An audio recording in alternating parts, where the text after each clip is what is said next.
I'm Jim. I'm an alcoholic. And thank you very much for having me down. This is a real treat for me.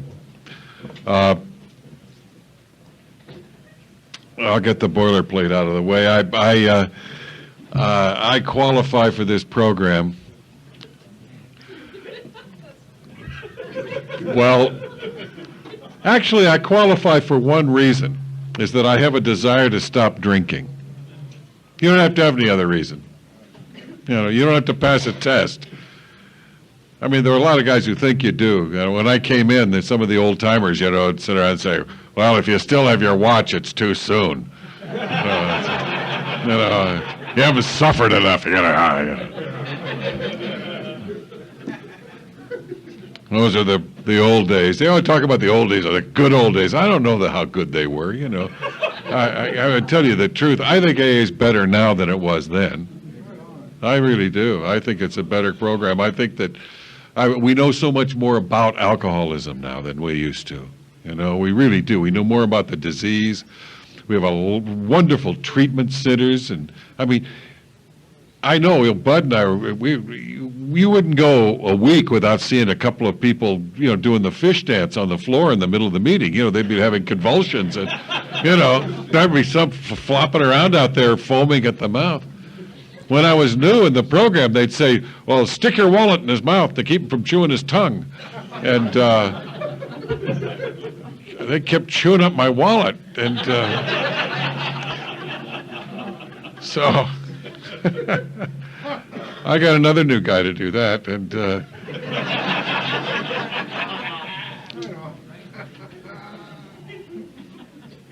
my sponsor bought a new car, and he put linoleum in the back, so he could wash the puke out. When he'd take new guys to the meetings, he said, "I just get the hose in there, wash it out, it's great." The old days, well. We don't have to do that anymore. And I'll tell you the nice thing about that. It's all, it's funny to think about it, but it wasn't so funny for the guys laying in the back of that car, I'll tell you. We have treatment programs. We have detox. People don't die on us like they did. I mean, these people a lot of people in this room would be dead if it weren't for some of these detox places where you can go, and they help you. They give you a start. I qualified on more than just having a desire. I can't really say I had a desire until the last minute, and it was either a desire to stop drinking or die. That's an effective time. You're going to die or get better. What do you want to do? Well, so there wasn't a whole lot of choice left, and I was really, when I look back, I was really crazy, and I also had no information. I didn't really know much about this. This was a disease that tells you don't have the disease. This is a disease that says, you just made a little mistake, or you did a little something wrong, and I remember my sponsor when I came in. He said, in a couple of months from now, he says, you're going to start feeling better, and you're going to start thinking that maybe you overreacted, that maybe,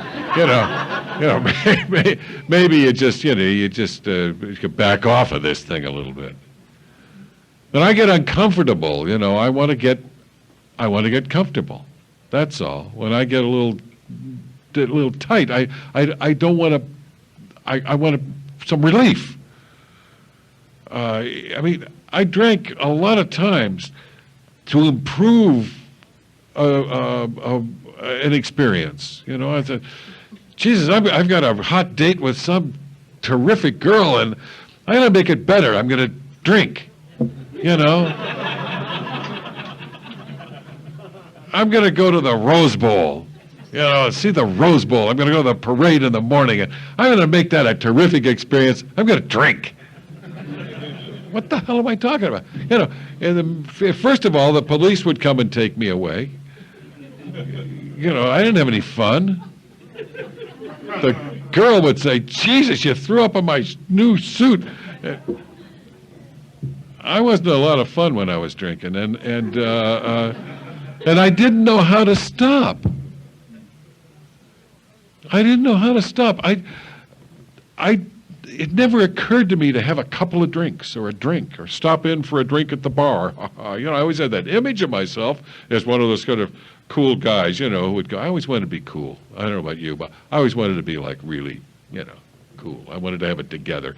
And if I couldn't have it together, I wanted to look like I had it together. Mainly it was looking like it because I had no clue what together even felt like.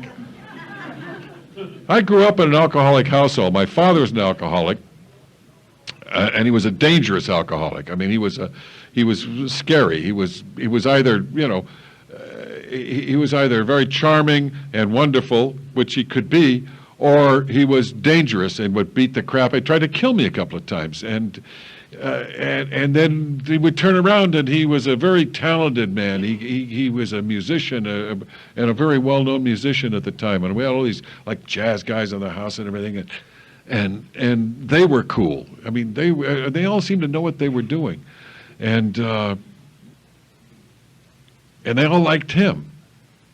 So I figured there's something wrong with me because he obviously would rather I wasn't around. And I found out later, that he had competed with me. You hear about parents competing with their kids, mothers with their daughters, and that sort of thing. There's kind of a competition that goes on. I guess because they're both interested in the same person. Like my father and I were both interested in my mother.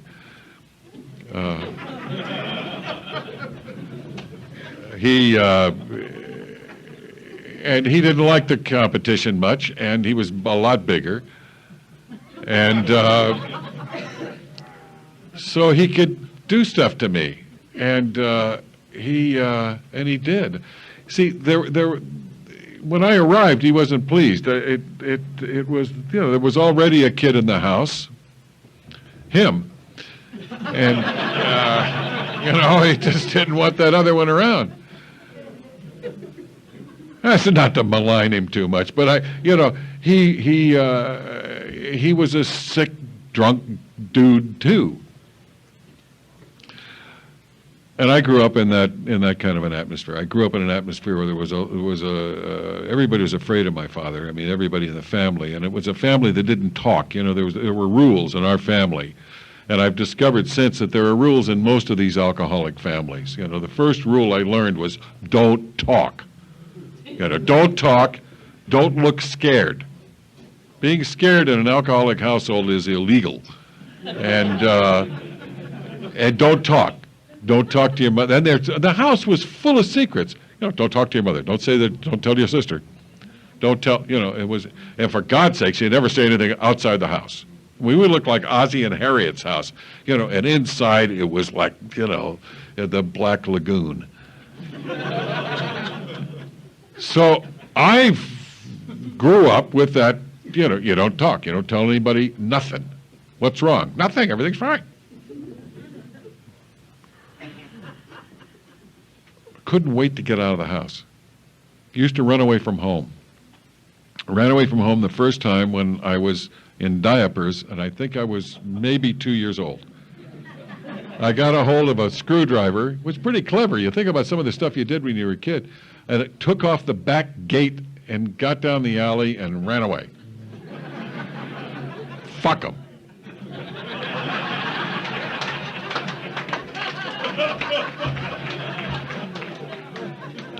I got cleared onto the corner, and there was a vacant lot down there. There were some trees in it. I still remember that, and I was sitting in there when they found me. And it's funny, I was talking to a shrink.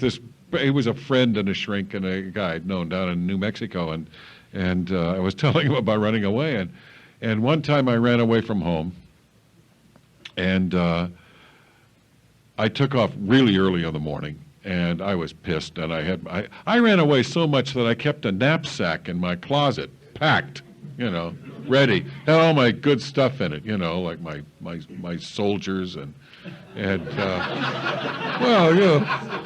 stuff you need, So I took off, and I was gone, and I remember that day I panhandled my first meal, and it was easy. You know, I went up and I was a cute little boy, you know, and I went up to this man and I said, I'm waiting for my daddy, and my daddy's not here yet, and I'm hungry. Could you help me to get a, and the guy said, oh, sure, son, come on with me. And he bought me a hamburger, and it was great.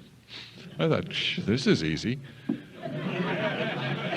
So it's now getting late, and I was walking up the street. This was up in West L.A. We lived in West L.A., and I was walking up Pico Boulevard next to the Rancho Golf Course, and it had just been abandoned during World War II. Not one. That's before me. And so I know that I was 6 years old, and I'm walking up the street, and a car drives up, the next door neighbor, and he says, Jimmy, you better get in the car. It's like 1 a.m, you know. I said, because I thought I would go out into this golf course, and I would spend the night in a sand trap. You know, it was soft. It looked, you know, you could sleep in the sand trap. And then I would get up in the morning, and I would catch a rabbit. Yeah. See, I engaged in that sort of, you know, magical thinking then. Or maybe I'd find another guy and freeload a breakfast, you know.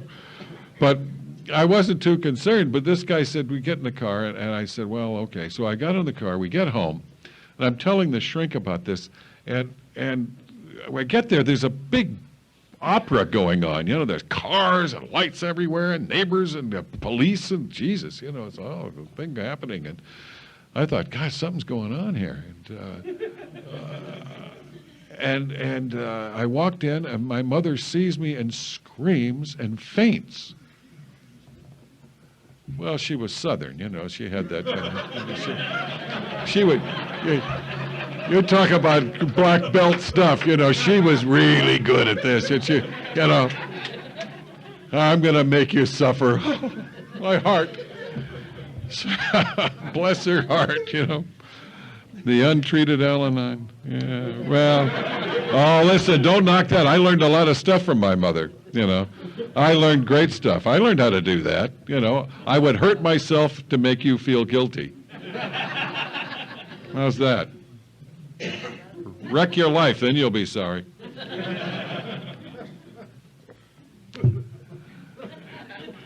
Jesus. Anyway, there was a big brouhaha going on, and my mother faints and all this, and this, my friend the shrink said, my God, he said, what did you think about that? And I said, well, I was surprised. He said, you were surprised? Why? I said, well, I didn't think they'd have missed me. And he started to cry. He got it. I didn't. I'm sitting there saying, what? He said, you're a 6-year-old boy, and you didn't think you mattered in your own house enough they wouldn't miss you after 24 hours? I said, oh, then I got it. You know, and I'd been sober then 20 years when you know, it's like, you know, I'm not too swift. I mean, it's sometimes hard for me to put 2 and 2 together. I thought, oh, you didn't feel connected, did you? Duh. I thought that was some sort of attitude I'd taken on myself. I'm not connected, you know, or it had grown in me or something. No, I wasn't connected because I didn't feel connected, you know. I didn't have the kind of home where you felt like somebody was there to put their arms around you or whatever the hell you're supposed to get. I had felt on my own. I'd felt on my own, and I'm sure that wasn't, you know, the intention. Well, maybe not all of it anyway. And so this is something I did. Nobody said, you don't belong here. I took that on myself.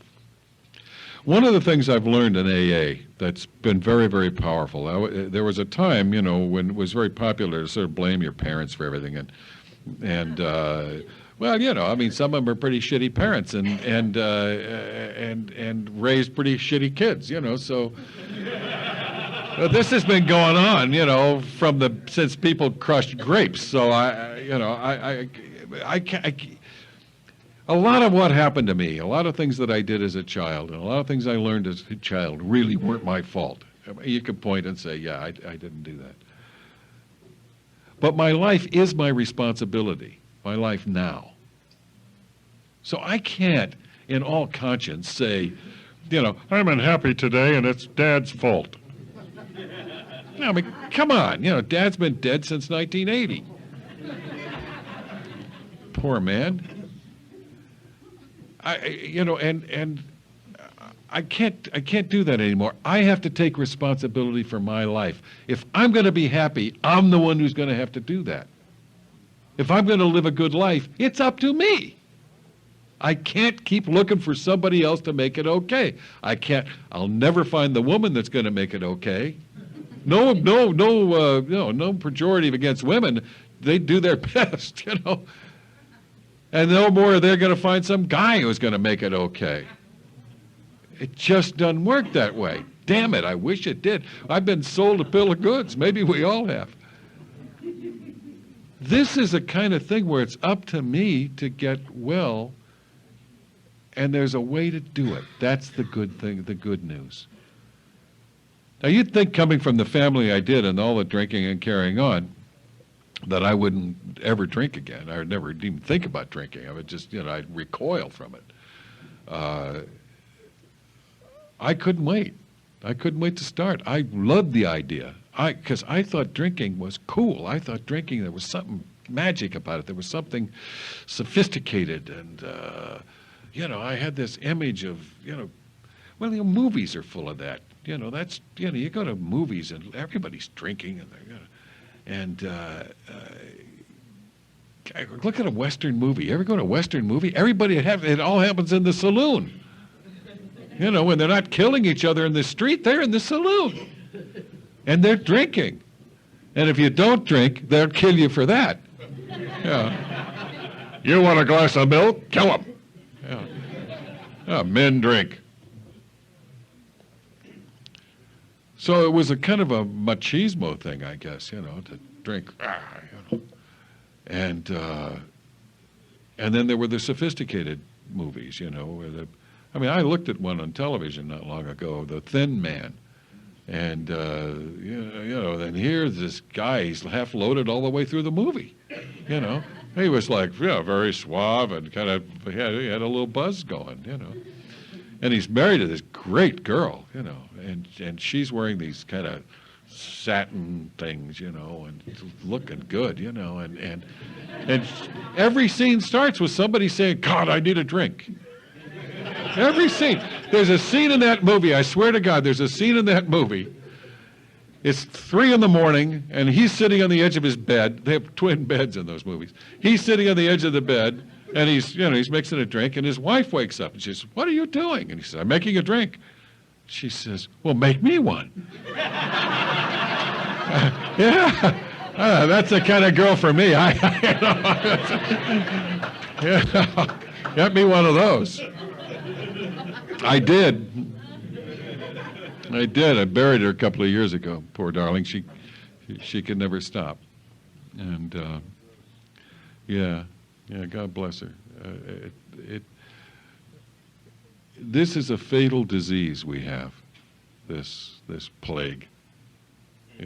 And there's not a damn thing I can do about it physically. I will always have this disease. That's a hard fact. That's just the facts. We read about it, we read chapter 3, we read all this stuff in the meetings, and it tells us, that's it, dude. You will never drink like... I can't stop drinking when I start. Once I did, or twice. I used to get drunk behind the time that I didn't get drunk. I really did. You ever do that? I would flash back on that time. Now, I'm in New York City, and I was there on business. I was in New York City, and I'm by myself, and I walk into the Carnegie Tavern. Now, this is a kind of one of those wonderful, dark kind of tavern places, and they have guys, with the aprons under their arms, these guys, and they have everything but whiskers, and they draw the beer. This black beer comes out of the taps. Ah, Jesus! So I sit down and I order a sandwich and a beer, and I sat there and ate the sandwich and drank the beer, put it down, paid my bill, and walked out and didn't get drunk. And I remember thinking, I didn't have 50 beers.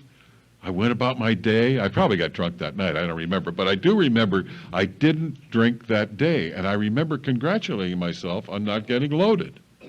Hey, you can handle this. I had a beer that time in the Carnegie Tavern. 10 years later, I'm saying that. I can take it or leave it alone. I can get up and walk out.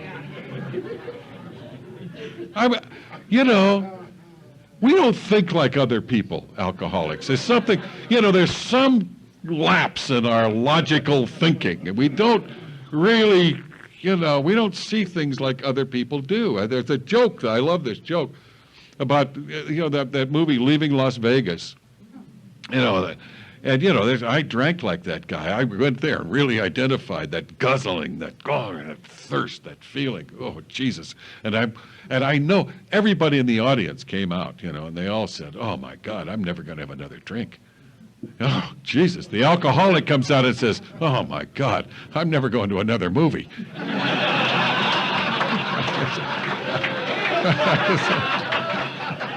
That's how we think.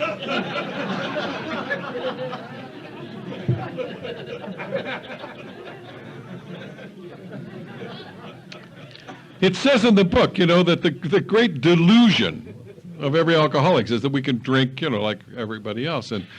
And we pursue this illusion into the gates of insanity or death.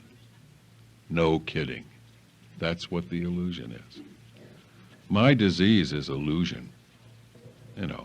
If I ate strawberries, and every time I ate strawberries, I'd punch my wife in the nose or write a bad check or, drive my car into something or get into a fist fight somewhere, you'd have to be crazy to eat strawberries again. I would just say, I can eat strawberries or leave them alone. I mean, a man has a right to have strawberries with his dinner. I like strawberries on a hot day. I told a doctor that once. I mean, not strawberries, but he had come to give me an examination, and I'm 24, 25 years old, whatever I was, and it was an insurance thing. And the guy, he says, well, son, he says, do you drink? And I said, well, I like a beer on a hot day. I like maybe some wine with my meals now and then. He says, if you have any more wine with your meals, he said, you're going to be dead in 6 months. So what are you talking about? He says, you're bright yellow. Your eyes are bright. Your liver's shutting down. It's swollen out to here. You're a wreck. And I remember thinking, what's this old fart know? Jesus Christ. I mean, what kind of doctors do they send out to these insurance things anyways? Probably some fallen down quack. I'll find another doctor if I need one. Who needs insurance anyway? That's how I think. That's denial. My denial got me, in a way, I guess it probably served me, at times, just I don't see it or I just pretend it's not there. But, it had gotten out of hand. I mean, I was drinking tomato juice in the morning, Snappy Tom and stuff like that in the morning so that I wouldn't see the blood when I throw up. That's denial. That's like, that's pretending. It's not there. I didn't see, that didn't happen.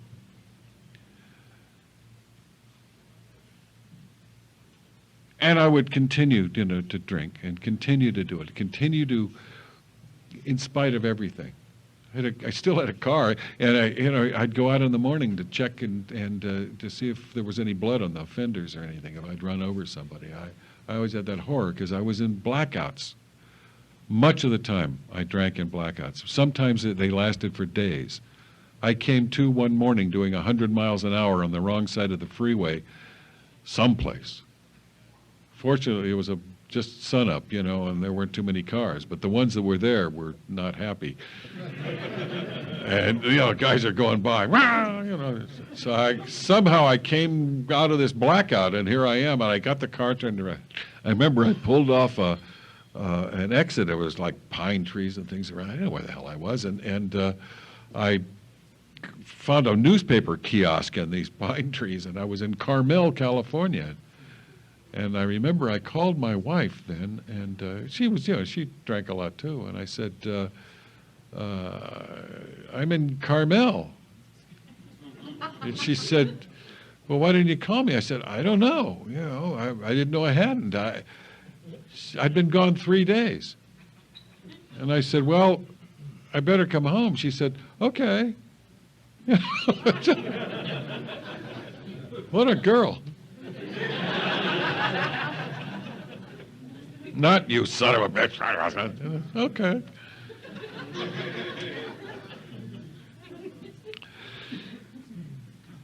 One morning I came to, and it was what you hear a lot in AA. You hear a lot of people say this, that I had a moment of clarity. I had perhaps the worst hangover I'd ever had. And after my morning visit to the porcelain altar and all that, I had this moment of clarity when I really, something happened. Just the curtains parted, and I saw who I was and what I was, and there was no getting around it. It was like, that's what you are, man. You are a total loser, alcoholic on your way down, and you will never, ever, ever not drink. Forget the promises, forget this time it'll be different. You know this is it. You will never, never not drink. And I said, that's it, I'm out of here. I didn't even want to consider that. It was too much. And I was carrying a gun in those days. Yeah, Jesus. More wisdom. Yeah. And I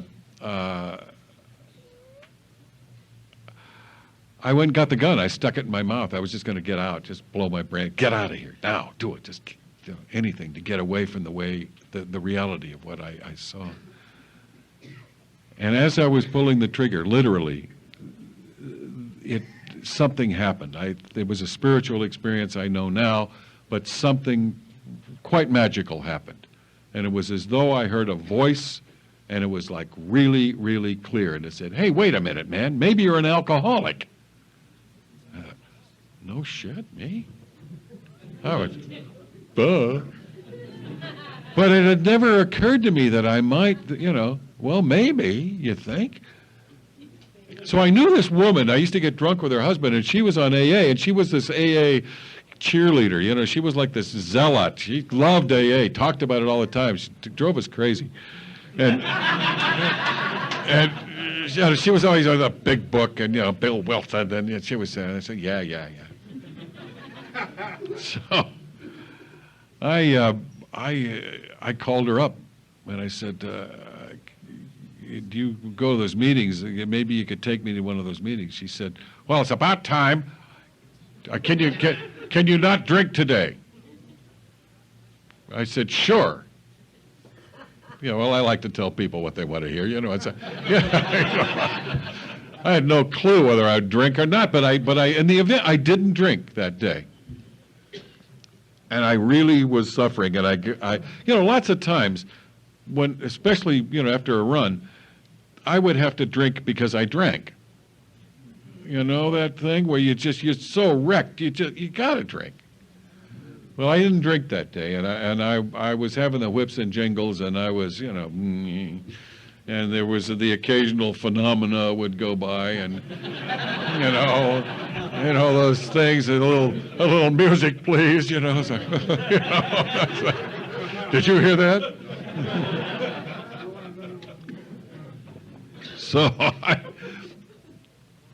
I got to this meeting. It was over in the old Central Hollywood meeting, and I walked in there, and it was a room, like this room was, full of people, and I was classic. I wondered if I gotten in the wrong room, because these people didn't look like drunks to me, drunks were guys in doorways with overcoats, and I knew better. I knew that.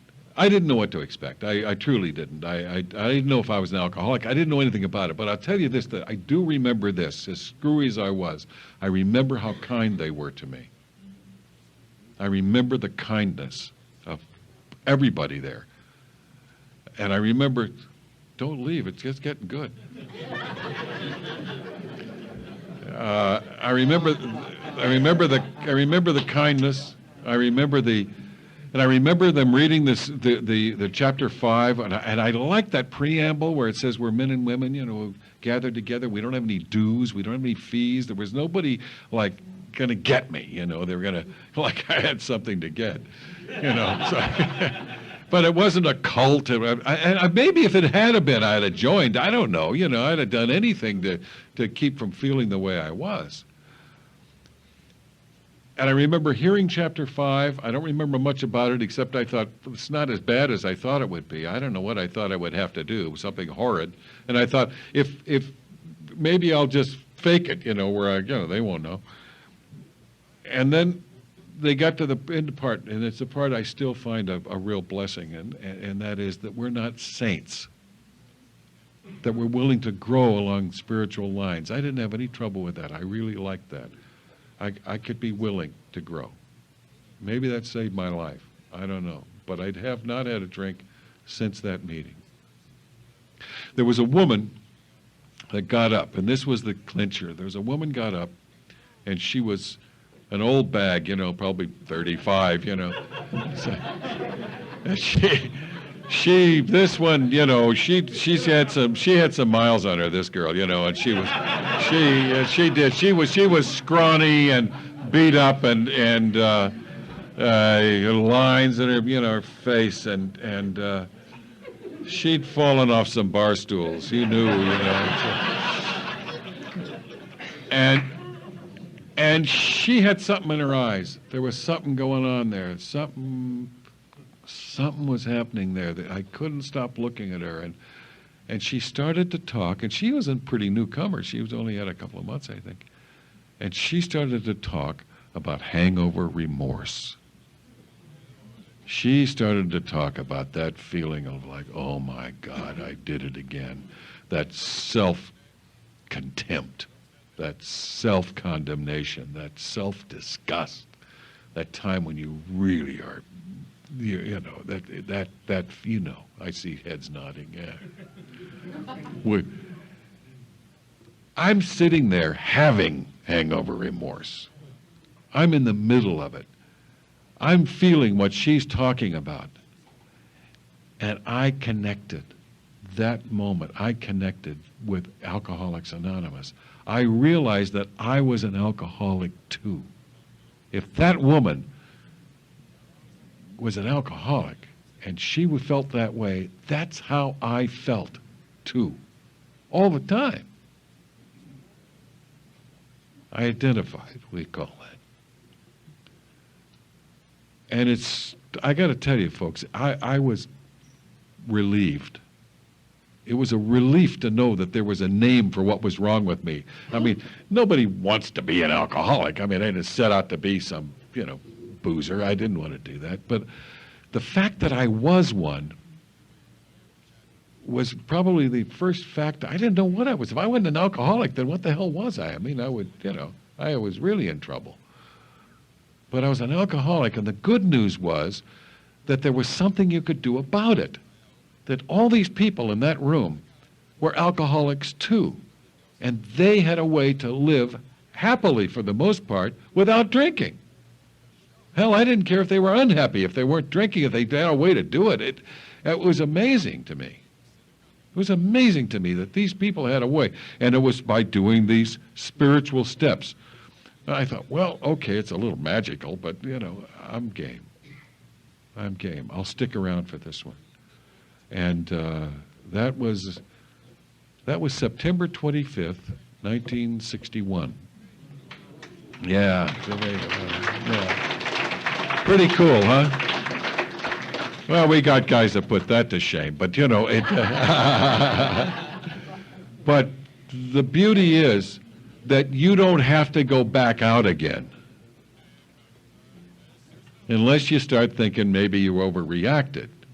Maybe getting in here was just, and who are all these lames, and you see, you start feeling better, you start thinking, man, look at that old fud, you see, what does she know,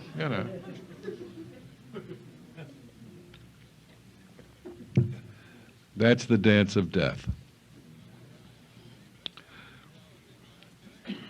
we started a little meeting. I got a sponsor. He was one of those tough old guys, you know, in that program, and he started telling me about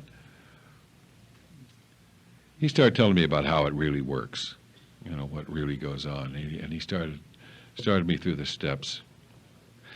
He told me that I had probably taken the first step at that moment with the pistol in my mouth. That when I had that revelation of who I was, when I saw that, he said, you recognized then that you were an alcoholic. He says, and then your life was unmanageable. I'll say, that's about as unmanageable as it gets. He said, and when you went to the meeting, you made a willingness to go, that there was something. We'll call it a higher power, but it was the group itself. I mean, that I went to this organization or lack of organization that we have. And, you know, well, it is kind of applied chaos here. It's amazing how it works. And it really is, it's an altruistic outfit. We really live by truth and principle here. It's extraordinary. I mean, you watch these guys with the central office and everything. Incredible stuff goes on here. I mean, really noble things happen. And you get to be part of that. But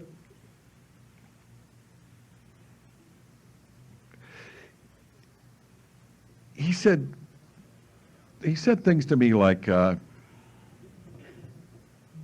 thought when we started this meeting, I thought I'd be the greeter. You know, I thought I'd be the guy at the door. I was a good-looking kid. You know, I'd stand there and I'd greet people.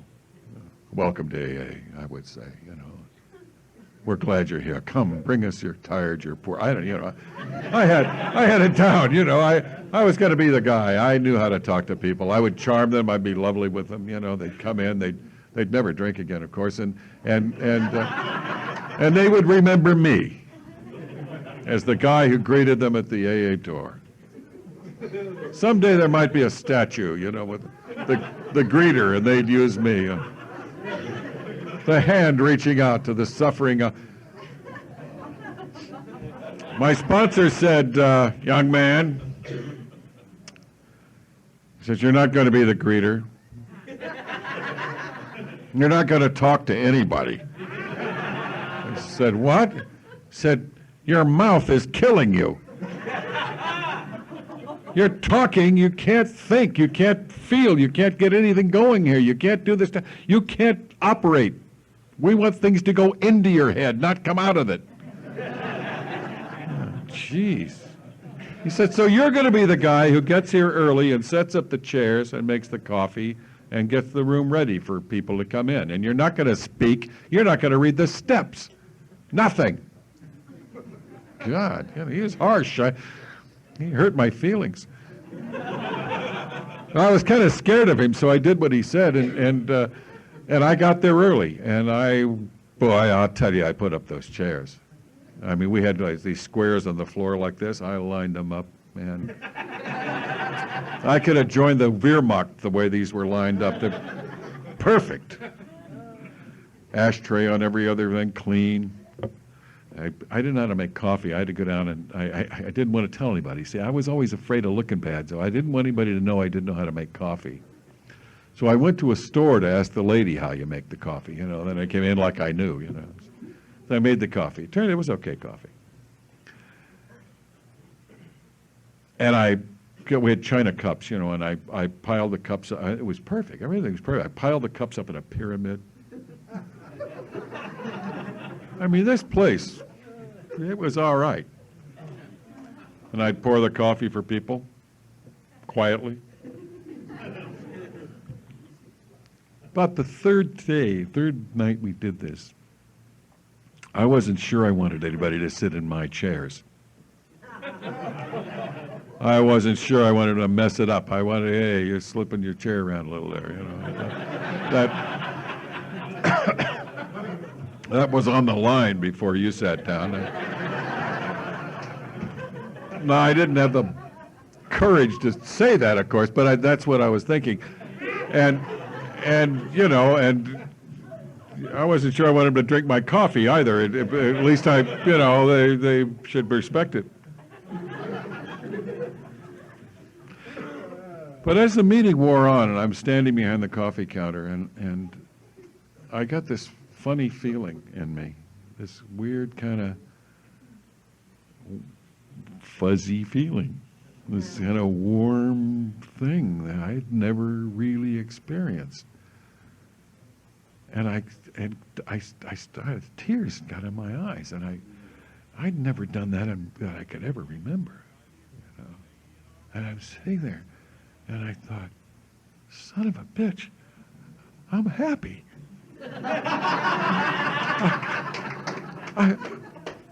I belong to this group.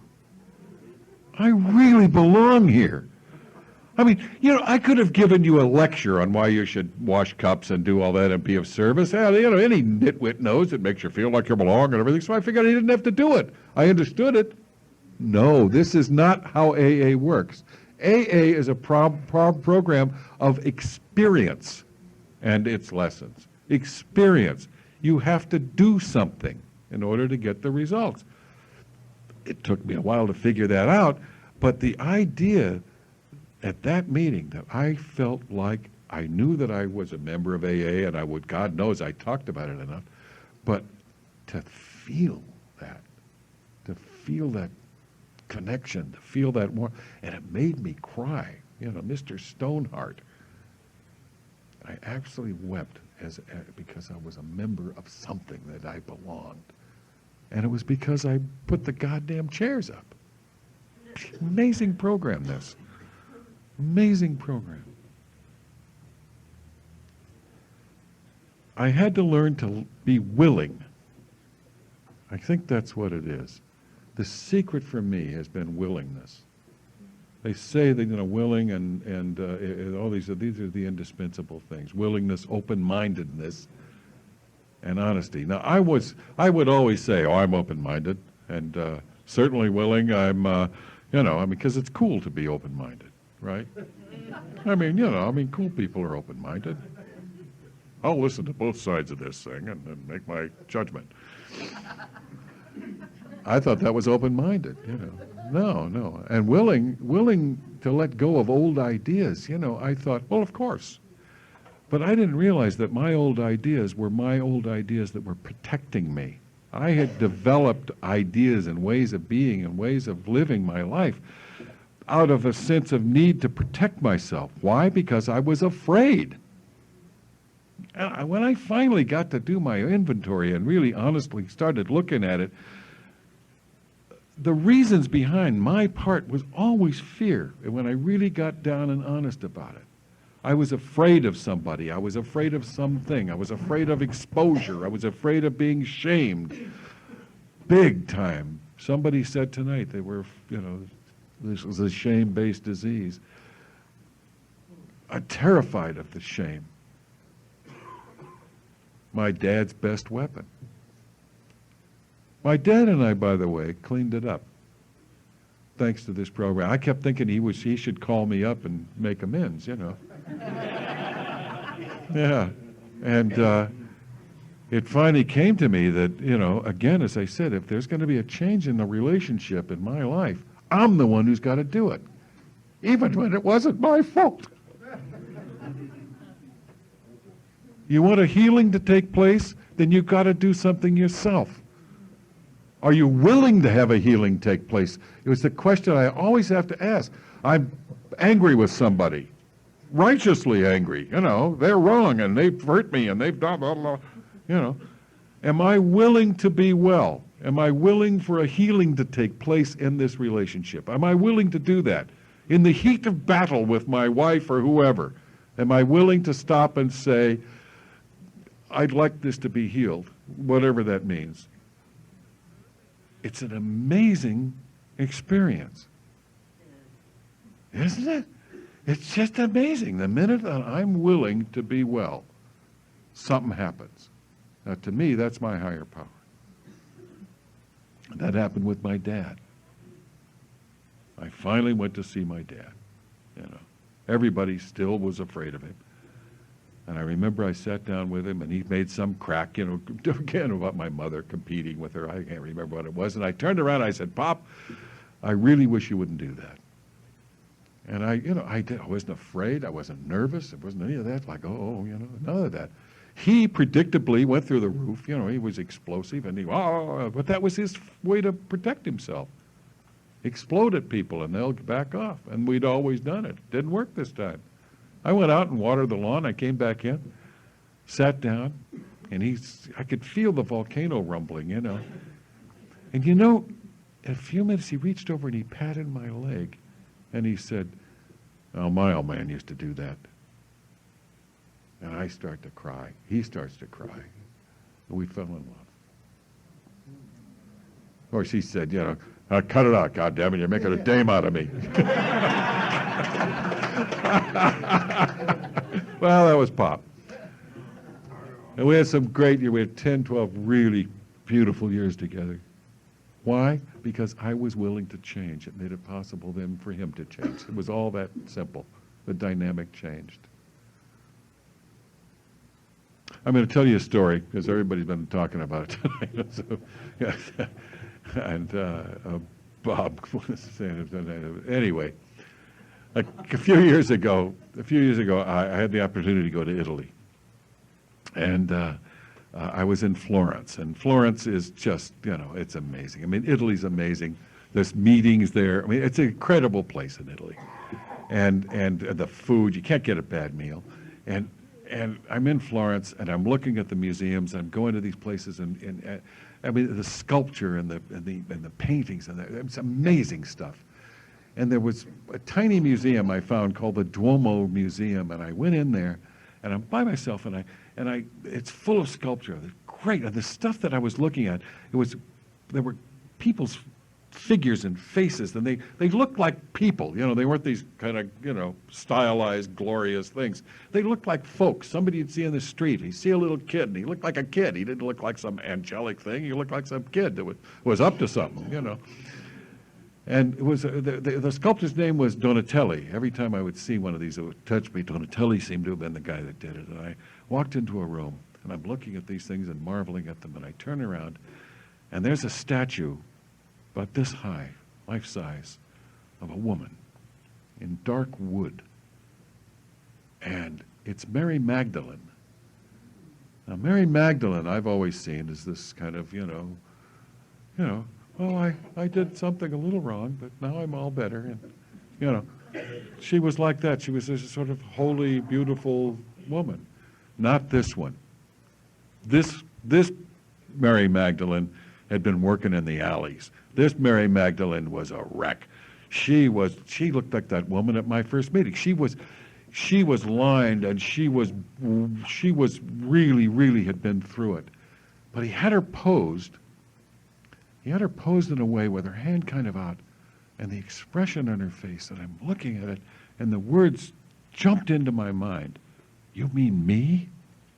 Me? I can have this?" And it really got me. It's getting me now. It still does. She was talking about redemption. She was talking about what we have. "You mean me?" "Yeah, I mean you." And I sat down. I couldn't stand up. I sat down, and I'm sitting there. And behind me, these two English ladies came into the room, and one of them saw me. She said, "Oh, look, that man's crying." And the other one said, "Yes, see why." And she came and sat down behind me, and she put her hand on my back, and she wept. She was one of us. She was an alcoholic from England, and she got the same message I did. Isn't that an amazing thing? We have something here that binds us. We have some kind of knowledge, something that's available to us, and all we have to do is be willing to be well, to be willing to learn some of these lessons, to be willing to keep my big mouth shut and listen to my sponsor, to put up the coffee pot, whatever the heck is asked of you, to reach out to a newcomer, talk to the new guy. And if you're new, get a hold of this thing. It's the best deal in town. It's the best thing that ever happened to you. You just got to be willing to let go of that terror of not letting go. I'm very grateful to be here, and thanks again for having me. Pleasure.